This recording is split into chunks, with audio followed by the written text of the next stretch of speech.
My name's Sharon Douglas. I work with Fife Council in the funding and monitoring team, and we help manage the administration for the Leader in Fife programme. Leader in Fife is about enhancing a rural area in Fife. It covers two quite disparate areas. We have the kind of rural agricultural East Fife area, which has got a lot of tourism associated with it, close links with St Andrews and some of the kind of tea estuary projects. And we also have the West Fife Villages area. Again, it's very much a rural area, a series of villages, but in that area it's much more about the decline of the mining industry. So our two areas face very different types of problems, and our Leader programme is trying to kind of help out in different ways within those areas. Our main theme, as I said, is about enhancing the quality of life in rural areas, and we do that in a number of different ways. We look to accommodate some of the social issues in the areas, help to give people support, help them not be so isolated in their areas, and we have particular projects with lone parents and helping to them feel less isolated in their environment.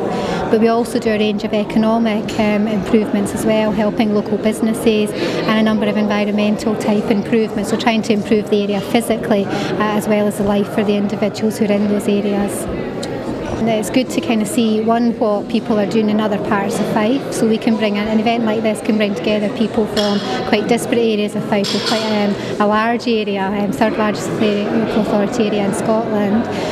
So bringing the people together just within our own area can be quite difficult sometimes, but it's equally important to learn what's going on in other parts of Scotland so that we can pick up some ideas from those, so we can try to develop our own projects that are important to Fife. My name is Paul Mayfield. I work for the SAC consultancy division. I work in the food marketing group, which is a small group advising farmers and producers in Scotland and elsewhere on food marketing. Today's presentation, I was trying to show some of the latest trends in consumer spending in food within the UK. And what some of the emerging trends were, and how consumers have reacted to the recession over the last couple of years. What I showed was that health has risen to the top of the agenda for many people. So they're looking at what's in their food, reduced fat, reduced salts, and reduced sugars, those sort of areas. They're also conscious of the 5 a day issue, so sort of fruit and veg, and trying to get those into their diet. Convenience was the second in the hierarchy, if you like. But it's a change of convenience, so it's less about convenient meals and it's more about convenience within constructing meals. So it might be prepared veg, prepared potatoes, cuts of meat that can then be assembled into a meal. So we've seen an increase in home cooking over the last couple of years, but people have become used to convenience from the retailers. So they're looking for products that make home cooking convenient, if you like.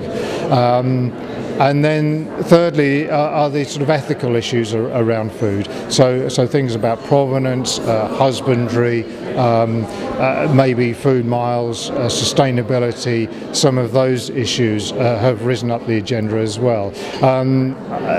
Many of those things people thought would disappear, and everybody would totally focus on price during the recession. But actually a lot of consumers have retained those values, and although prices become important, they still want their food to have those elements within it. And as we actually come out of recession, we're beginning to see a shift back towards quality end of the market. People are beginning to buy up within the food sector, if you like, towards the quality end. My name's Viv Colley. Today I'm here to talk to the group about the Fife Food Network and a little bit also about the Slow Food Fife group as well. The Fife Food Network is a new not-for-profit company which has been set up to help the food and tourism businesses work together collaboratively.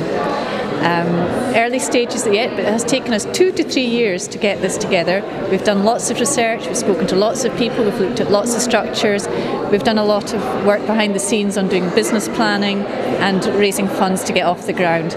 So we've got some initial grant funding together, which has allowed us to do some initial projects. We're going to be doing an edition of the Fife Larder, which is a regional food guide to the area, a food map. We're going to do taster sessions at the farmers market. We're going to be developing a website. We've started doing a new brand identity. We've got lots of plans for this year. We're also going to be working with the chefs in the area to help link them up with the local producers and really help put Fife food on the map. In my spare time, I also look after the Slow Food Fife group, which is all about connecting consumers with good, clean and fair food locally. And we organise a small series of events throughout the year where people get a chance to go and meet the producers, taste the food, enjoy themselves and really get to know the story behind their local food. And each event has been hugely popular, sell-out events, so we know that there's consumer interest in the food, and we're hoping that the Fife Food Network will help bring the business together to help promote the area as a food destination.